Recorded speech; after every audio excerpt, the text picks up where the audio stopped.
chessboard of ancient Middle Eastern geopolitics, Elisha emerges not only as a prophet of God, but as a key player in the machinations of kingdoms and empires. His ability to influence kings and commanders, revealing even the most secret plans of the king of Syria, marks a fascinating chapter in his journey, full of intrigues and divine revelations. As the story unfolds, we find Elisha at the center of a celestial espionage network, where his counsel and visions guide the destiny of nations. The scene is tense, with the kingdom of Israel constantly on the brink of war against the Syrians, a perpetual threat at their borders. However, it is in this climate of uncertainty and fear that Elisha shines, his divine connection serving as a compass for Israel's leaders. The narrative reaches a critical point when Elisha reveals to the king of Israel the secret plan of the king of Syria, repeatedly thwarting his ambush attempts. With each move of the enemy, Elisha is there, whispering strategies into the king's ears, his words so precise that the king of Syria himself suspects traitors in his ranks. "Which of us is on the side of the king of Israel?" he demands, unable to comprehend how his intentions are known. Elisha's revelation that the true source of information is a man of God in Israel elevates the story to a new level of intrigue. The king of Syria, determined in his mission to capture the troublesome prophet, sends an army to surround the city where Elisha resides. The tension is palpable when Elisha's servant rises one morning to find the city besieged by enemy forces, fear freezing his heart. But Elisha remains unshaken. "Do not fear," he tells his frightened servant, "for those who are with us are more than those who are with them." With a prayer, Elisha asks God to open his servant's eyes, revealing a mountain full of horses and chariots of fire around Elisha, a celestial army ready to protect God's prophet. The episode continues with Elisha praying for the Syrians to be struck with blindness, then leading them to Samaria, the capital of Israel, where their sight is restored. There, instead of ordering their execution, Elisha instructs the king of Israel to feed and release the Syrian soldiers. This act of mercy and divine strategy results in a temporary truce in hostilities, demonstrating the power of compassion over conflict. Elisha's interactions with kings and commanders are not mere curiosities. They are testimonies to the crucial role that spiritual leadership can play in shaping the destinies of nations in an ancient world marked by conflict and division. The story of Naaman, the commander of the Syrian army, emerges as a tale of overcoming, faith, and transformation. This is not just a narrative about the physical healing of an unrelenting disease, but a profound journey through the turbulent waters of pride and humility. Guided by the wisdom of Elisha, the prophet of God, Naaman, a respected and feared warrior whose victories on the battlefield were legendary, faces an adversary that no sword could defeat: leprosy. This disease not only threatened his life but also isolated him, marking him with a stigma that transcended his status and power. Despite his achievements, Naaman was powerless, a giant reduced to a shadow of himself by his condition. The turning point in Naaman's story begins with a whisper of hope brought by a young Israeli captive in his household who speaks of a prophet in Samaria capable of restoring his health.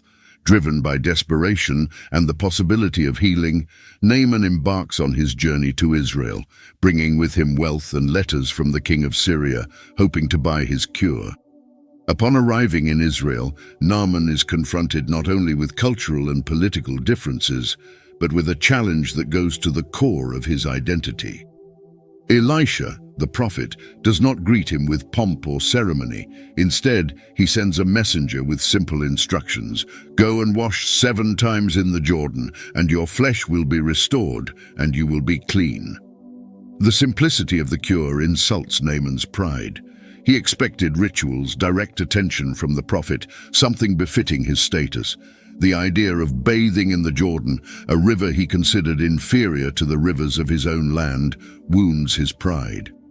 Naaman walks away, angry and incredulous, unable to see beyond his expectations and prejudices. Here, the story reaches its critical point, not in the waters of the Jordan, but in Naaman's heart. It is the intervention of his servants, encouraging humility, that changes the tide. They remind him that if the prophet had asked for something difficult, he would have done it without hesitation. Why not something as simple as bathing in the river? Moved by this realization, Naaman submits to the process, dipping 7 times in the Jordan. Emerging from the 7th immersion, his flesh is restored, pure as that of a young boy. This miracle, however, is not just a physical healing. It is a transformation of Naaman's spirit, a lesson in humility, faith, and the understanding that true power does not lie in strength or wealth, but in the simplicity of faith and the acceptance of divine grace. Naaman's journey is an invitation to reflect on our own prejudices and pride, and how sometimes the healing we seek for our greatest afflictions requires a simplicity and humility that we may find difficult to accept. The story leaves a question hanging in the air. How willing are we to abandon our pride, to receive the blessings that life, sometimes in unexpected ways, offers us?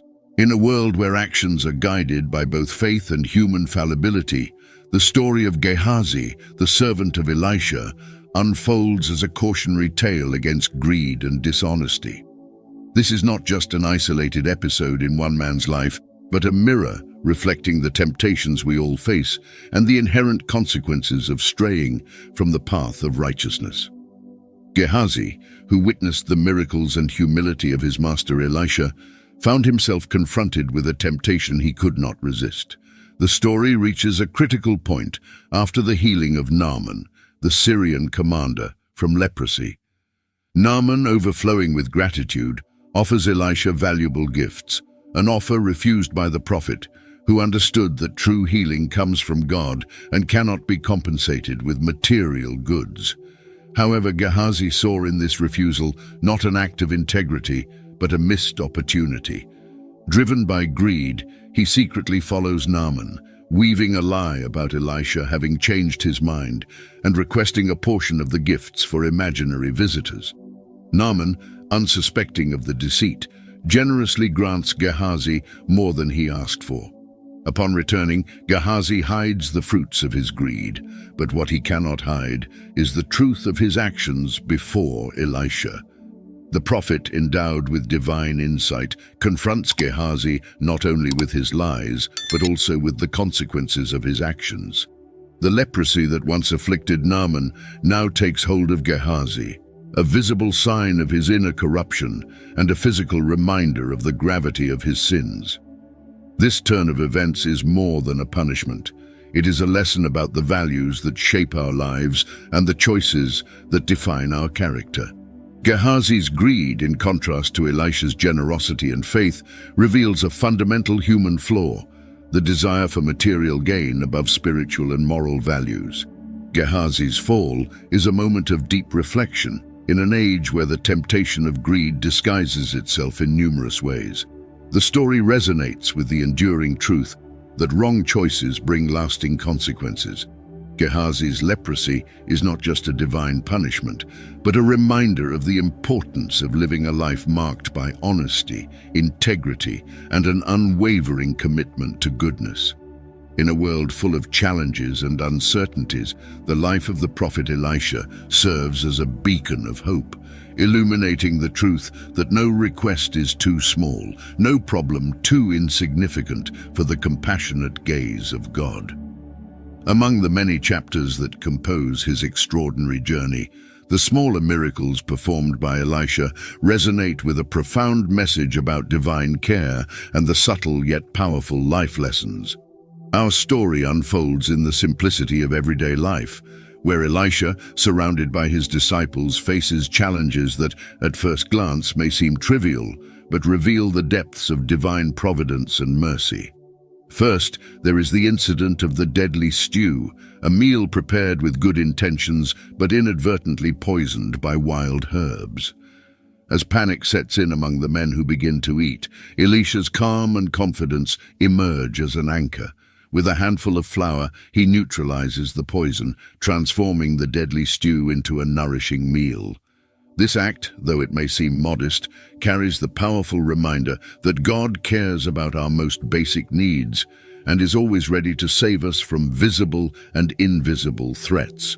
Next, there is the miracle of the multiplication of bread. On an ordinary day, before 100 hungry men, Elisha is presented with a humble offering, 20 barley loaves and fresh grain. In human terms, it would be impossible for such an amount to feed so many. But in Elisha's hands, it becomes a testament to God's inexhaustible provision. With a blessing, the bread is multiplied, leaving not only enough to satisfy everyone but also leftovers, echoing the miracle of the loaves and fishes that would come in the New Testament. These miracles, while seemingly small, emphasize that divine intervention is present in the minutiae of life, reassuring us that God's care and provision extend to all aspects of our existence. Elisha's life, marked by these acts of faith and compassion, teaches us that living in alignment with divine will brings not only personal fulfillment, but also blessings to those around us. Through his journey, we are invited to see the world through a lens of faith, understanding that miracles can occur in the most unexpected and humble circumstances. These miracles, while they may seem minor in comparison to parting waters or raising the dead, are immense in their significance. They teach that God is not just a God of grand gestures and dramatic moments. He is present in the daily concerns of life, attentive to our most mundane needs, ready to intervene with His grace even in situations we might consider small or ordinary. These stories of Elisha serve as a window into the soul of the divine, revealing a God who delights in caring for His children in all aspects of their lives. They invite reflection on the many ways God manifests in everyday life, often in forms we might easily overlook or underestimate. In the end, the message is clear.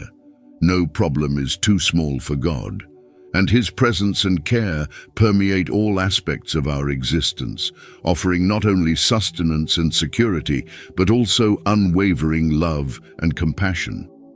In an ancient world where battles between nations were as frequent as the changing seasons, the story of Elisha, a prophet whose faith shaped the destiny of Israel, stands out as a beacon of hope and divine power. In a time when fear and uncertainty surrounded the people of Israel, Elisha not only faced the Syrian forces with courage, but also demonstrated that true strength lies in dependence on God. Elisha's legacy, however, transcends the miracles and teachings of his life. After his death and burial, the narrative tells of a remarkable event that occurred while some Israelites were burying a man. They spotted a band of Moabite raiders approaching, and in the ensuing panic, the body of the man was hastily thrown into Elisha's tomb. Upon coming into contact with Elisha's bones, the dead man revived and stood up. This posthumous miracle not only highlights Elisha's holiness as a man of God, but also serves as an enduring testament to God's power, which is not confined by human constructs of time and space. The ability of Elisha's bones to bring life is a tangible demonstration that God's presence and His ability to perform miracles did not end with the prophet's physical death. Elisha's story offers a journey rich in drama, teachings, and reflections. His interactions with kings, his confrontation with Syrian forces, and the miracles he performed serve as a reminder that even in times of great adversity, faith in God can pave the way for unimaginable solutions. Elisha teaches us that true leadership is marked not only by the ability to perform great deeds, but by humility, compassion, and an unwavering faith that inspires others to trust in God. As we delve into the rich spiritual legacy of Elisha, we are reminded of the transformative power of faith, divine power, and mercy that shaped his life. Through numerous miracles, thoughtful decisions, and penetrating teachings, this journey through Elisha's life calls us to deep introspection on our own spiritual paths, encouraging us to seek a path illuminated by robust faith and actions that resonate with divine inspiration. If this content has been valuable to you, please support me with your subscription so you won't miss any of our upcoming videos. Together, we can enlighten more minds and expand our understanding. Thank you for being here, and may God bless you.